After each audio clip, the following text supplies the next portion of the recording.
तो दोस्तों आज से ऑलमोस्ट 1 साल पहले आपको ऑफिस स्पेस का आईपीओ देखने को मिला था, जो लिस्टिंग डे पे अपने इन्वेस्टर्स को केवल 5% का ही लिस्टिंग दिया था। बट लिस्टिंग के बाद अगर देखा जाए तो ये अपने इन्वेस्टर्स का पैसा डबल कर दिया था, क्योंकि इसका लिस्टिंग ऑलमोस्ट 400 के आसपास हुआ था, जो मात्र कुछ ही दिनों में लगभग 900 के आसपास तक जा चुका था। यानी इस आईपीओ में लिस्टिंग डे के दिन तो आपको कोई भी प्रॉफिट देखने को नहीं मिला था, बट लिस्टिंग के कुछ ही दिन बाद अपने इन्वेस्टर्स का ये जो आईपीओ है वो पैसा डबल कर दिया था। तो ठीक दोस्तों, आज हम लोग रिव्यू करने वाले हैं ऑफिस स्पेस के जैसे ही एक कंपनी के बारे में, जो कि है स्मार्टवर्क्स। देखा जाए तो ये भी जो कंपनी है वो ऑफिस स्पेस के जैसी सिमिलर कंपनी है। जो काम ऑफिस स्पेस करती है सेम वही काम ये स्मार्टवर्क्स करती है। एंड फिलहाल देखा जाए तो इसके ग्रे मार्केट में आपको कोई भी डिमांड देखने को नहीं मिलेगा। यानी अगर आप केवल जीएमपी के हिसाब से देखते हुए अप्लाई करते हैं तो इस आईपीओ में तो आपको कोई भी लिस्टिंग देखने को नहीं मिलेगा। बट दोस्तों, जैसे कि मैंने आपको अभी बताया कि ऑफिस वर्क का भी आईपीओ जो है उस पर हमें लिस्टिंग कोई भी देखने को नहीं मिला था। इसीलिए काफी इन्वेस्टर्स के मन में यही सवाल है कि क्या ये जो स्मार्टवर्क्स आईपीओ है वो कहीं ऑफिस स्पेस जैसा तो नहीं चलेगा, क्या इस आईपीओ में भी हमारा पैसा डबल होगा या फिर नहीं होगा। तो आप दोस्तों बस इस वीडियो के अंत तक बने रहे, क्योंकि इस वीडियो में हम लोग इस आईपीओ को एकदम से डिटेल में रिव्यू करने वाले हैं। वो या तो इस कंपनी के बिजनेस के बारे में हो गया, फंडामेंटल के बारे में हो गया, या फिर इसके वैल्यूएशन के बारे में हो गया। एंड लास्ट में दोस्तों इन सब को देखते हुए बात करेंगे कि क्या हमें इस आईपीओ में अप्लाई करनी चाहिए या फिर नहीं करनी चाहिए। एंड अगर अप्लाई करनी चाहिए तो लिस्टिंग गेंस के हिसाब से करनी चाहिए या फिर लॉन्ग टर्म का व्यू लेके हमें इस आईपीओ में अप्लाई करनी चाहिए। तो चलिए बिना आपका समय गंवाए सीधा वीडियो में आगे बढ़ते हैं। और सबसे पहले दोस्तों बात कर लेते हैं इसके बिजनेस के बारे में कि आखिर ये कंपनी काम क्या करती है, इस कंपनी का मेन रेवेन्यू सोर्स क्या है। तो दोस्तों अगर बात करें इस कंपनी के बारे में तो ये जो कंपनी है वो ऑफिस स्पेस के काम में डील करती है।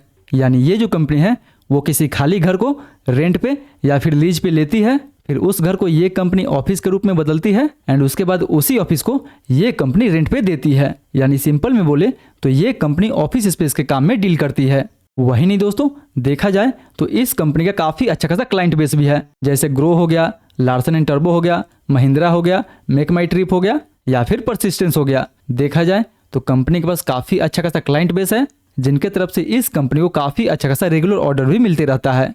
एंड वही नहीं दोस्तों, ये कंपनी इंडिया के साथ साथ अपना जो सर्विस है वो सिंगापुर में भी देती है। मतलब देखा जाए तो ये कंपनी इंडिया में तो काम करती है, साथ में कई सारे सिंगापुर के लोकेशन में भी ये कंपनी ऑफिस स्पेस का काम करती है। यानी इस कंपनी जो प्रेजेंस है वो इंटरनेशनल मार्केट में भी काफी अच्छा खासा बना हुआ है। यानी अगर सिंपल में समझे तो दोस्तों ये कंपनी इन सारे घरों को लेके उसको ऑफिस में बदल के एंड बड़े बड़े कंपनी को रेंट पे देती है, एंड वही रेंट इस कंपनी का मेन रेवेन्यू सोर्स भी है। वहीं अगर बात करें कंपनी के फंडामेंटल के बारे में तो दोस्तों फंडामेंटल वाइज तो ये कंपनी एक लॉस मेकिंग कंपनी है। देखा जाए तो company year on year basis पे लगातार लॉस में नजर आ रही है। बट वहीं अगर दोस्तों कंपनी के रेवेन्यू के बारे में बात करें तो कंपनी के रेवेन्यू में आपको ईयर ऑन ईयर बेसिस पे काफी अच्छा खासा ग्रोथ देखने को मिल जाएगा, क्योंकि 2023 से 24 के बीच में इसके रेवेन्यू में लगभग 46% के आसपास ग्रोथ देखने को मिला था। वहीं FY24 से FY25 के बीच में ऑलमोस्ट 32% के आसपास का ग्रोथ देखने को मिला था। यानी रेवेन्यू में तो दोस्तों काफी अच्छा खासा ग्रोथ बना हुआ है। बट अगर प्रॉफिट के बारे में देखा जाए तो ये कंपनी अभी एक लॉस मेकिंग कंपनी है। हालांकि FY24 में कंपनी का जो लॉस है वो थोड़ा सा कम हुआ था, बट स्टिल FY25 तक देखा जाए तो कंपनी का पिछले साल की तुलना में इस साल लॉस काफी ज्यादा हो चुका है। यानी स्टिल अभी ये जो कंपनी है वो एक लॉस मेकिंग कंपनी बनी हुई है, जिसके कारण इसका ROE प्लस ROA जो है वो निगेटिव में ही आपको नजर आएगा। बट अगर ROC के बारे में बात करें तो वो लगभग 42% के आसपास है। वही नहीं दोस्तों, अगर आप इसका इबिट्टा देखते हैं तो इबिट्टा मार्जिन लगभग आपको 62% के आसपास देखने को मिल जाएगा। यानी ऑपरेशनल लेवल पे इस कंपनी जो प्रॉफिटेबिलिटी है वो काफी हाई है। वहीं अगर डेट टू इक्विटी के बारे में बात करें तो वो लगभग 3 के आसपास है, जो देखा जाए तो काफी हाई है। बट वहीं अगर पिछला डेट टू इक्विटी देखा जाए तो वो लगभग 2023 में 8 के आसपास था, जबकि 2024 में इसका डेट टू इक्विटी ऑलमोस्ट 7 के आसपास था। यानी अगर अभी पिछले साल के मुकाबले में देखा जाए तो पिछले साल के मुकाबले में इसका डेट टू इक्विटी जो है वो काफी कम है। एंड स्टिल इस आईपीओ से ये कंपनी जो भी फंड रेज करने वाली है उसमें से कुछ पैसा ये कंपनी अपने लोन को चुकाने के लिए यूज करेगी। यानी इस आईपीओ के बाद इस कंपनी के ऊपर और कम कर्ज रह जाएगा। इसीलिए अगर ओवरऑल फंडामेंटल वाइज बात की जाए तो ये कंपनी दोस्तों अभी एक लॉस मेकिंग कंपनी है। बट अगर ऑपरेशनल लेवल पे देखा जाए तो ऑपरेशनल लेवल पे ये कंपनी आपको काफी अच्छा खासा नजर आ सकती है।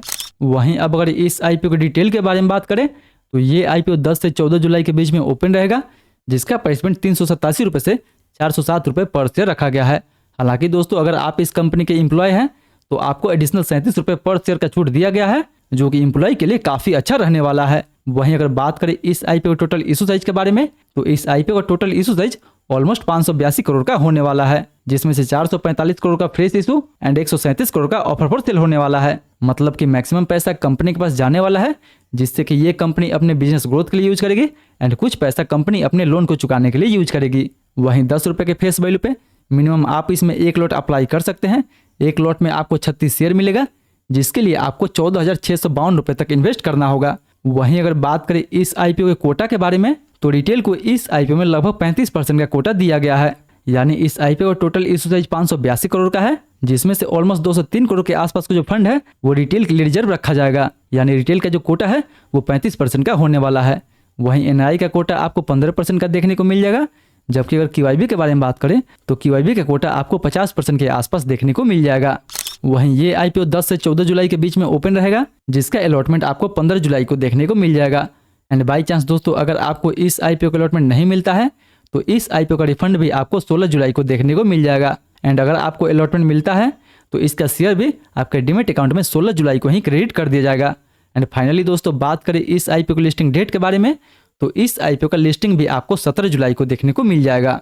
तो दोस्तों अगर इन सारे फैक्टर को देखते हुए हम बात करें कि क्या हमें इस आईपीओ में अप्लाई करनी चाहिए या फिर नहीं करनी चाहिए, एंड अप्लाई करनी चाहिए तो लिस्टिंग गेंस के हिसाब से करनी चाहिए या फिर लॉन्ग टर्म का व्यू लेके हमें इस आईपीओ में अप्लाई करनी चाहिए। तो दोस्तों लिस्टिंग गेंस के लिए अगर हम सबसे पहले बात करें ग्रे मार्केट प्रीमियम के बारे में, तो फिलहाल ग्रे मार्केट में इसका कोई डिमांड नहीं चल रहा है। इसलिए दोस्तों मुझे भी नहीं लगता है कि लॉस मेकिंग होने के कारण आगे भी इसके ग्रे मार्केट में कोई डिमांड आपको देखने को मिलेगा। इसलिए अगर आप लिस्टिंग गेंस के हिसाब से अप्लाई करना चाहते हैं तो दूसरे दिन और तीसरे दिन के जीएमपी एंड सब्सक्रिप्शन को देखते हुए लिस्टिंग गेंस के लिए आप अप्लाई कर सकते हैं। अगर जीएमपी में 15 से 20% के आसपास डिमांड हो तो बिल्कुल इसमें लिस्टिंग गेंस के लिए भी अप्लाई किया जा सकता है। बट दोस्तों जीएमपी में साफ ही डिमांड ना हो तब तो आपको लिस्टिंग गेंस के लिए इस आईपीओ को अवॉइड कर देनी चाहिए। वहीं अगर बात करें कि क्या हमें इस आईपीओ में लॉन्ग टर्म के लिए अप्लाई करनी चाहिए या फिर नहीं करनी चाहिए, क्या ये जो आईपीओ है हमें ऑफिस स्पेस जैसा लिस्टिंग गेंस दे सकती है या फिर नहीं दे सकती है।